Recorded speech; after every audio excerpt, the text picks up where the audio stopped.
igice cyatambutse nunguze muri pati yarangiye twasize Debora amaze kubwira Kari aramubwira ati wowe mpigihe urebe ko n'umugabo wawe ntamutwara ati ibyo rwose wibwira njyewe n'uwawe namukosora nkamutwara ese noneho uyu munsi byifashe bite ese koko Debora azabigeraho atwaye Lauru wa Kari nangwa kuri inshuro za failinga inkuru yacu reka tuyitangirire kuri Debora aragenda akicara ahantu wenyine atuje agasaba icyo kunywa aricara agatangira kunywa inzoga ageramo hagati rero agafata telefone agahamagara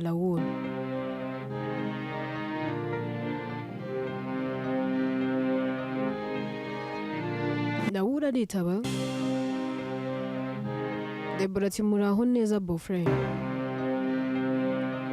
Lauru ati muraho namwe Debora ati amakuru yanyu Lauru ati amakuru ni meza turashima mwebwe se mumeze mute Debora ati yewe natwe turaho nta kibazo ibintu ni amahoro ndabona Uwiteka akomeje kuturinda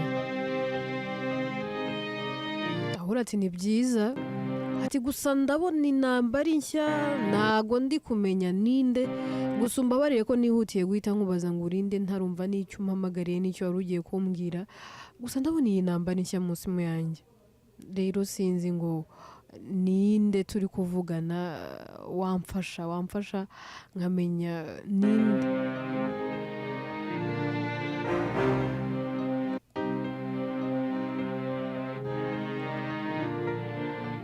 Debora araseka abwira Lauru ngo ese nta namba zanyu ukigira Lauru ati maze igihe gito yampinduye telefone kandi abantu rwose ntago ndongera kubabona nagerageje rwose no gushyiramo email yanjye ariko ntago abantu bose bagarutse ahubwo haje bake Debora ati sorry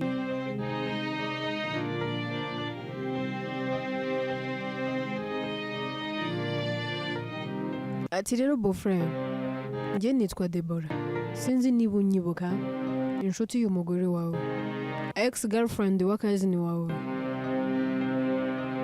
Lauru ati ati mbega ni wowe ati none se amakuru Debora ati amakuru ni meza rwose Lauru ati ariko ntukiba muri iki gihugu ati nta makuru yawe mperuka ati ndahari ariko nyine ndagenda ngatembera indege ndazurira rimwe na rimwe ariko sindafata umwanzuro wo kugenda ngiye ndacyafite byinshi byo kwitaho hano muri iki gihugu hari abantu nkeneye kubanza kwitaho Lauru araseka avuga ati ni byiza rwose kandi nanjye ndaho meze neza umugore wanjye nawe ameze neza ese wari ubizi ko dusigaye dufite umwana w'inkumi rwose Debora ati mwarabyaye se Lauru ati dufite umwana w'umukobwa mwiza cyane ubu nitwa Papariya Debora ati wow congratulations we nagazi rwose mwakoreye imbere ati nzabasura nyine ndebe n'icyo kibondo Lauru ati nta kibazo ni karibu Debora ati ariko Lauru nagushakaga kandi cyane ndifuza ko wangira inama hari ikintu nshaka ko tuganiraho Lauru ati mbwira nta kibazo nguteza amatwi niba nashobora gufasha nagufasha Debora ati none se nta kuntu washaka umwanya njye nawe tukabonana tugahura Lauru ati rero Debora muri iyi minsi ntabwo byankundira mfite akazi kenshi ikindi mfite umwana ndwaje kwa muganga Debora ati buretse urwaje uwuhe mwana, imfura yawe iriya niyo irwaye? Debora ati oya, n'undi mwana w'umukobwa ndwaje kandi nawe ni uwacu, n'inshingano zanjye ngomba kuba muri iruhande. Ntabwo rero ubu ngubu byankundira. Ku manywa iyo nahiriwe, nimugoroba nyine umugore wanjye araza kandi nitwe tugomba kuba tumuri hafi. Ntabwo twabona undi muntu wo kuba uri kumwe nawe keretse wenda madamu Medi nangwa se Medi iyo bari hano hafi bakadufasha, ariko ari mu nshingano zacu. Wakihangana rero wenda uyu mwana namara gukira njye nawe tuzabonana umbwire. Debora atangira kurira. Raul ati none se ko numva utangiye kurira? Debora ati Raul ntabwo wabyumva, ntabwo mfite umuntu nishingikirizaho, simfite umuntu byibura wananiza n'ibitugu byo kuririraho.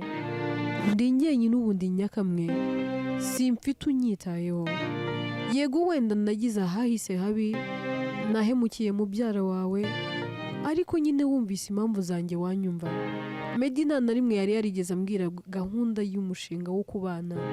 Twahuraga nyine ansohokana heza, kama impano, ariko iyo aramubazaga ku bintu by'urugo yarambwiraga ngo ibyo bintu tuzaba tubiganiraho. Ntiyigezamo igihe kandi njyewe numvaga nkeneye kubaka. Ikindi kugira ngo nsenye byose byari ukubera mubyara wawe, nuko nari mbizi ko umutima wanjye umukunda. Ntago namusize kuko nari mwanze, ahubwo nuko nabonaga ariyo mahitamo yonyine nsigaranye. None abantu bose barantaye, isi n'abantu barankwepye, nta muntu n'uyu n'umwe mfite mu buzima. Mbese mbayeho njyenyine, ndi papa nk'imama, ibintu bimaze kundenga. Raul ahita avuga ati Debora humura, humura ntabwo uri wenyine. None se basi ngo uhamagarire Kari mukoherereze mube muri kumwe, niba hari wumva byagufasha. Kari umugore wanjye ni inshuti yawe kuva kera, reka basi mukoherereze mube muri kumwe, ahari wenda yagufasha ukaba waruhuka, nawe yagutega amatwi. Ndabizi umugore wanjye ni intwari, ni intwari mu ntwari, kandi ndabizi ko ari inshuti yawe. Nubwo wenda iminsi ari mibi mwagize gutya mugasa naho mutagihuza, ariko ndabizi ko Kari agukunda, ahora anaguhangayikiye.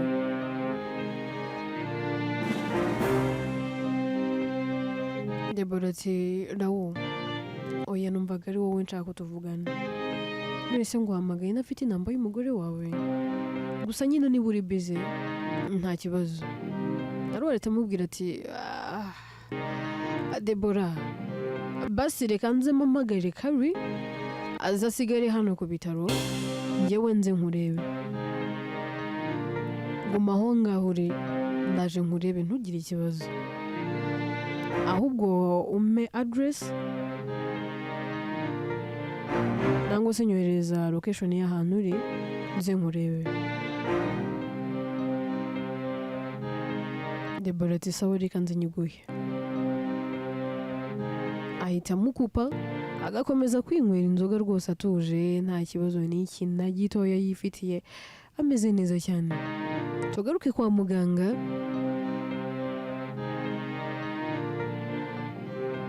Raul aba ahari, ariko na Kari ahita ahagera. Ahita amusaba akamubwira ati ngiye kugenda ariko sintinda, amasaha 2 yonyine. Kari ati none se ugiye hehe kandi kano kanya? Ndaje none uhise ugenda?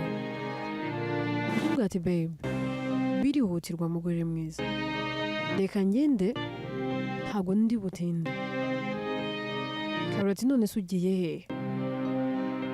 Raul ati hari umuntu ngiye kureba kandi ni ingenzi, so mu kanya gato ndaba ngarutse ntugire ikibazo.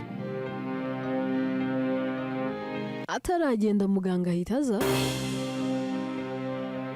akababwira ati wa mwana yakangutse.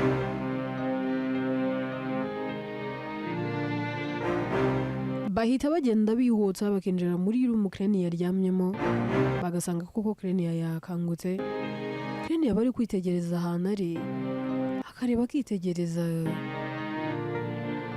yarangiza akababaza ati aha hantu ndi ni he? Ese aha ni hehe turi? Ndabona wagira ngo ndi kwa muganga. Karoti banza utuze, urumva umeze neza? Urumva utuje muri wowe se basi? Hagihunga n'ikintu gito ufite? Kirene yati yego meze neza, ahubwo gute ndi hano? Ubundi nisanze hano hantu gute? Karoti ntabwo ubyibuka se ko nakugonze? Ntabwo wibuka ko twakoze accident? Kirene yahita abyibuka agatangira kurira, akavuga ati byose ndabyibutse, ahubwo kubera iki wampemukiye? Kubera iki umpemukiye? Basi kubera iki utampaye ibyishimo bya nyuma? Ko ari byo byonyine ntekereza ko nari kugira. Kari atangira kurira, akavuga tumbabarire, kuba uryamye ahangaha ni ukubera njyewe. Umbabarire ni ukuri, ntabwo nari nzi ko bizagenda gutya. Yewe nyine ni impanuka, ibyabaye byose ni accident. Rero please, I'm so sorry. Ndakwinginze mbabarira, ibyabaye byose sinari nabigambiriye. Yewe ni n'ubwa mbere nari nkubonye. None se wowe si ubwa mbere umbonye? Kirene yati yego ni ubwa mbere, ariko basi urampemukiye. Kuba warangonze simpasiga ubuzima. None se ubundi ubungubu ngarutse ku isi gukora iki? Kuki utatumye mpfa? Kuki utangonze bya nyabyo ngo bigaragarire amaso ya buri wese? Basi mpasiga ubuzima.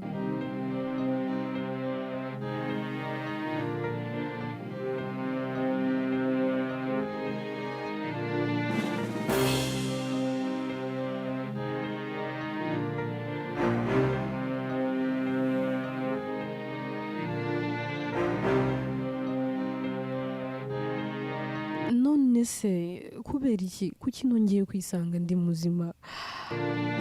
Njye ndumvaga rwose ntashaka kubaho.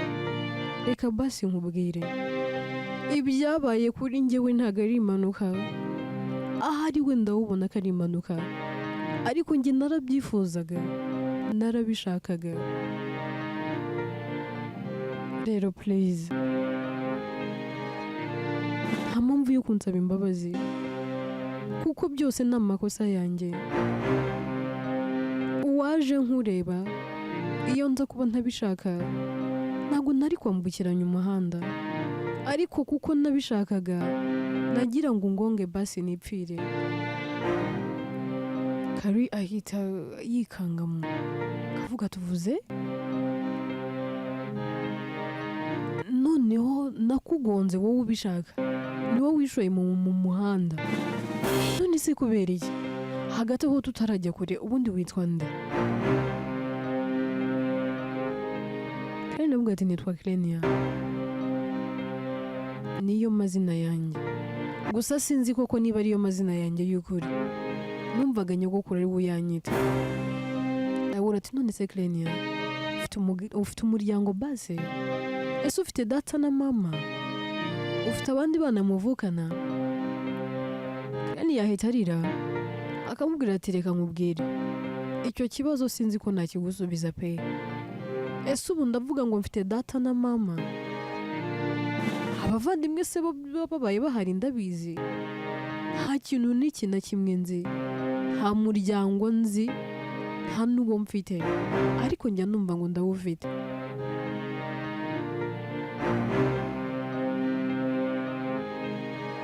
Ndabura ati basi se watubwiraho gato? Kirene ati reka mbabwire, n'ibyo biri mu bintu byatumye numva nakiyambura ubuzima.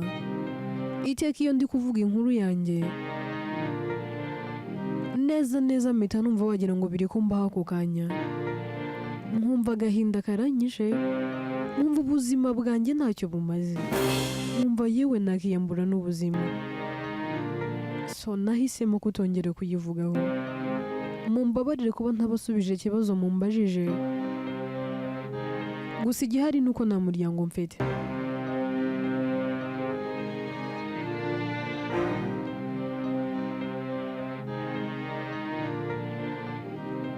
Kari arababara avuga ati none se byibura ufite umuntu wakwitaho, nuramuka ukize ufite ahantu byibura aho kujya uzajya, twe tuzakuvuza kugeza ukize. Basi ufite umuntu nyine basi wenda mubana, wenda tumenyeshe tumubwire ko uri hano, ataba yaragize ihungabana ryo kukubura.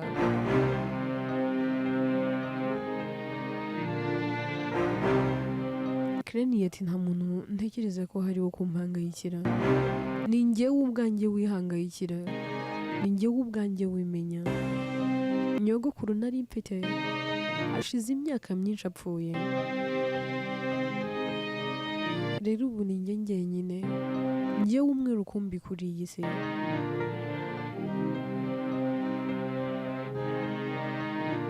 Kari aramubwira ati noneho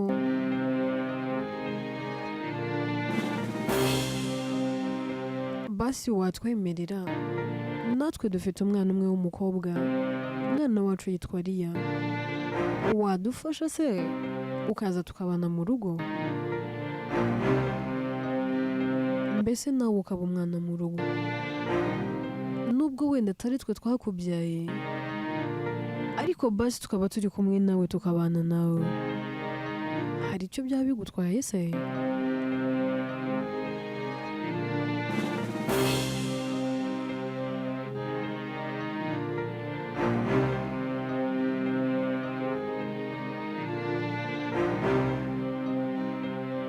Kreni ati nkaza kubana namwe, none se njye nta kintu, mana yanjye nta kintu nishoboreye, ntago nababera umukozi. Njya numva ngo abantu baba mu mujyi abenshi baba mu ngo aba ari abakozi, ariko njye Kreni ntago nibona ndi umukozi, numva ngendeye kuruhuka imiruho n'imihate by'isi. Nawe uratoya uzaba umwana mu rugo, none se ubundi wigeze wiga n'iri na rimwe? Wigeze ukandagira mu ishuri? Kreni ati yego, narize nakoze n'icya leta, fonkome rwose naratsinze, naje mu ba mbere, ariko kubera ko nyogokuru yari yarapfuye ntafite ubushobozi bwo kwirihirira, naje kubireka. Navuye mu ishuri nsoje umwaka wa 5, mu mwaka wa nyuma wa 6 warananiwe kuko nabonaga nta bushobozi mfite bwo kwirihirira. Reka basi mbabwireho story gatoya. Nari mfite umuntu twiganaga twakuranye, yari yaranguriye telefone igezweho, telefone ya iPhone. Iyo niyo nagurishije indihirira igihe gitoya, nyuma yaho ubuzima bwaje kwanga, ishuri ndarireka. Awura ati none se watwemerera tukagutwara mu rugo, tukakwitaho, tukakugarura no mu ishuri, ukiga ugasoza, yewe na university tuzayikurihirira. Wenda inkuru y'ubuzima bwawe uzaba uretse kuyitubwira, niwumva wowe ubishaka uzatubwira ubuzima bwawe, n'impamvu umeze gutya, n'impamvu yatumye wumva wakiyambura ubuzima. Ntabwo turi buguhatirize, ariko byibura iki turi kugusaba cyemere. Ahari wasanga wari umugambi w'Imana, hari impamvu Imana yaduhuje. Kreni yariyumvira akavuga ati none bishoboka bite ko mwanyitaho mutarambyaye, na mama wambyaye yarantaye, yaranyanze, yavuze ko rwose adakeneye nuko nzamenya ko ari mama. None se basi mwe muzabasha kunkunda?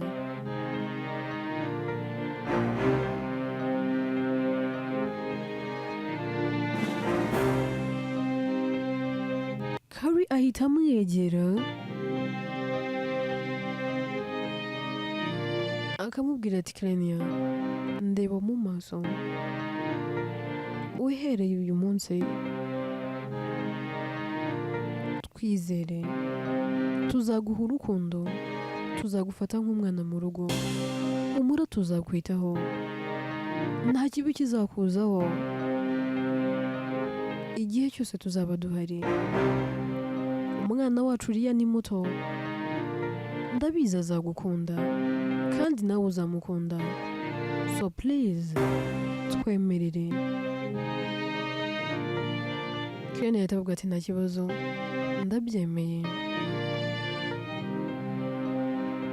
Hahita hinjira muganga w'umusore mwiza cyane, aravuga ati mwegereyo. Avugisha Krenia akavuga ati none se urumva umeze ute? Undi ati Dr, meze neza nta kibazo, ariko ndumva nyine ntabwo nshobora kweguka, mba numva ndabuje ariko nkumva igice cyo hasi ntabwo kiri gukora.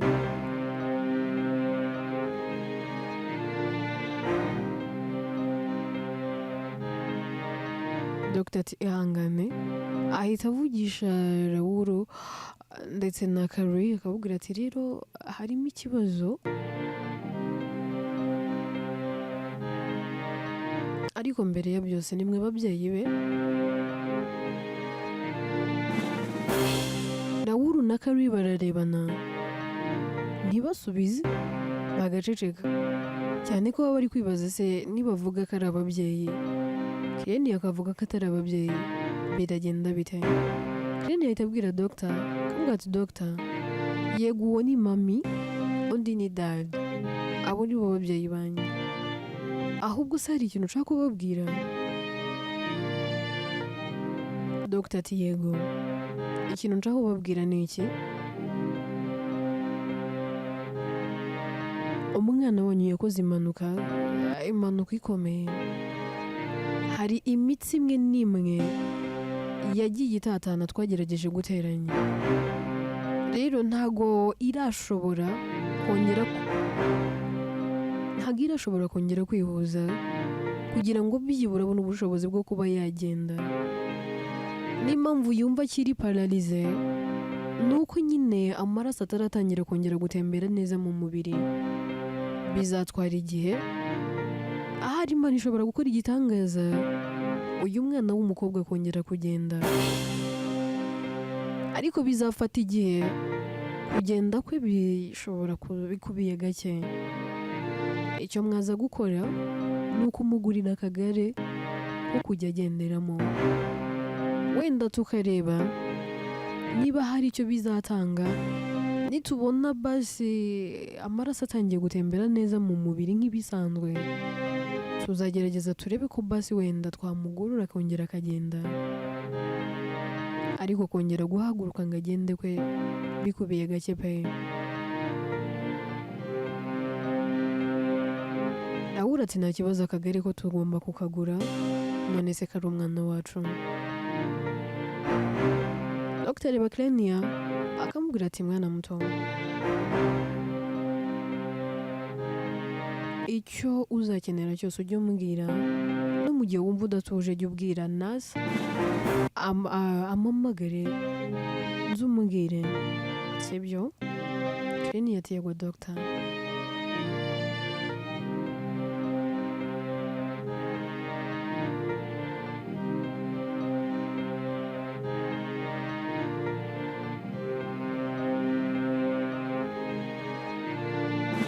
Tuve kwa muganga, ahubwo twigarukire kuri Calvin.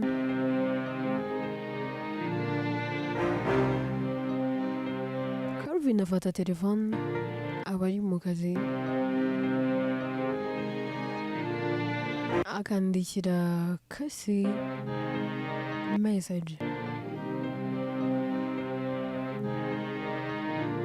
aramwandikira ati Kasi mugore mwiza, wowe nakunze kandi n'ubu ngikunda, umbabarire umbabarire ariko nasanze iba ari ngombwa kandi nasanze umwanzuro wanjye ari wo w'ingenzi. Ahari wenda koko hagati yacu twembi ntabwo twaremewe kuzasazanya. Nibyo ndagukunda, nawe urabizi ko ngukunda. Nubwo nigeze kugutenguha ngasa n'ugutaye, ariko na mbere hose wari ubizi ko ngukunda. Rero please umbabarire unyumve.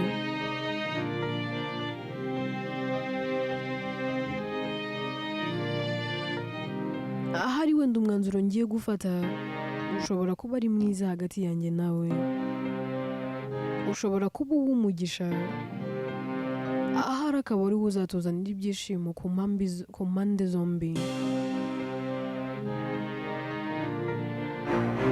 Urukundo rwacu ni urw'iteka nk'uko byahoze kandi ni nako bizahora. Ariko ahari icyo twakora. Ndifuza kujya kure yawe kuko kuba ndi iruhande rwawe nzi neza yuko njye nawe tutakiri umwe. Wanze ko njye nawe twongera kuba umugore n'umugabo. Ntabwo mbasha kubishikira no kubyakira. Ahari ndamutse ngiye kure yawe nkakomeza kugukunda ndi kure yawe, umenya ahari ari byo byamfasha. Waransabye urambwira ngo mfite uburenganzira bwo kongera gukunda, yewe nikundaniye n'undi ntacyo byaba bitwaye, ngahari azampereza icyo utigeze umpa. Ariko wibuke ko hari icyo nabonye iwawe ntarabona ahandi. Iwawe nahabonye urukundo rw'umwimerere, iwawe nahabonye ubumuntu n'itandukaniro. Uri intwari yanjye, uri inyangamugayo. Nasanze uri inyangamugayo, uri uwo nakifuje ko twabana ubuzima bwanjye bwose. Imana niyo mugenga wa byose, nubwo tutigeze tugira amahirwe yo kubyarana, ariko byibura wampaga urukundo rw'ukuri.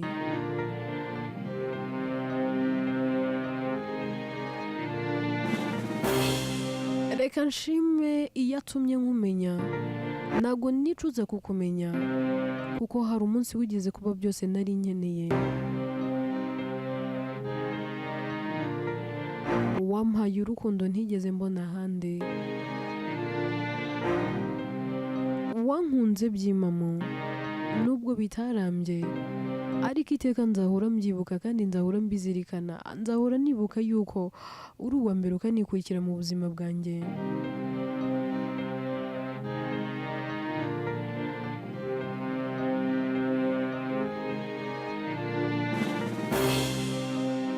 Uri umugore utandukanye n'abo nzi, yewe nabo nigeze kumenya. Ufite itandukaniro pe.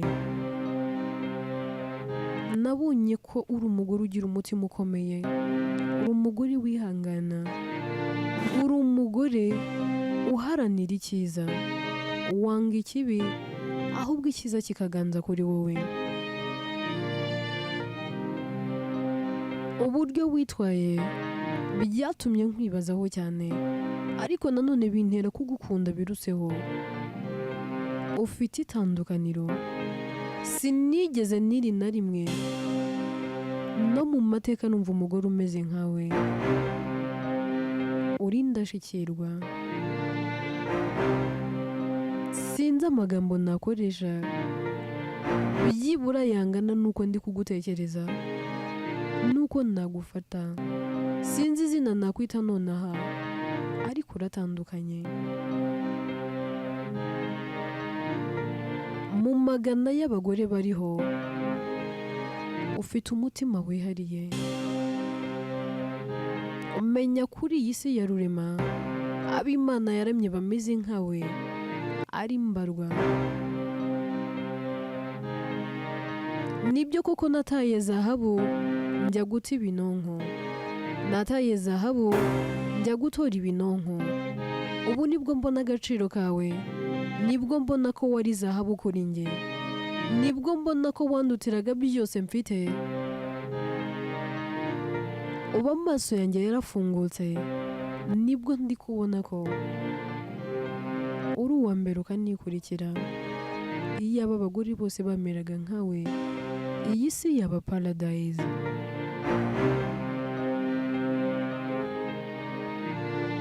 Nagira ngo nkubwire ko mpisemo kugenda kubera ko kuba iruhande nzi ko naguhemukiye, waranze no kumbabarira ngo twongere dusubirane.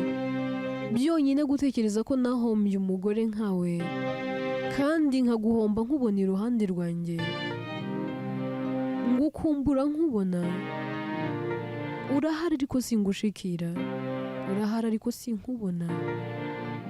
Ibyo byose binterera, bituma umutima wanjye utera cyane, bigatuma umutima wanjye ushengurwa. Ntacyo mfite cyo gukora. Ahari reka mpitemo njye kure yawe, ahari reka mpitemo njye kure cyane aho ntazongera kukubona. Nzakomeza kugukunda ndi kure yawe, ariko reka mfate uyu mwanzuro ngende. Uzahirwe muri byose, nugira amahirwe ukabona undi ugukunda, nawe uzamukunde. Ahari wenda nanjye ningira ihirwe, nzongera mihirwe umutima wanjye nkunde. Yari Calvin, ugukunda kandi uguhoza ku mutima. Umbabarire ntago ndi bugaruke mu rugo, ndava mu kazi ngenda.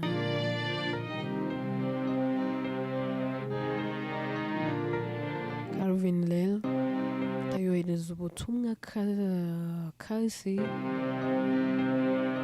Nyuma yo kubwohereza ahita ahaguruka akagenda, akerekeza muri parking, akinjira mu modoka. Inkuru yacu reka tuyisubikire ahangaha.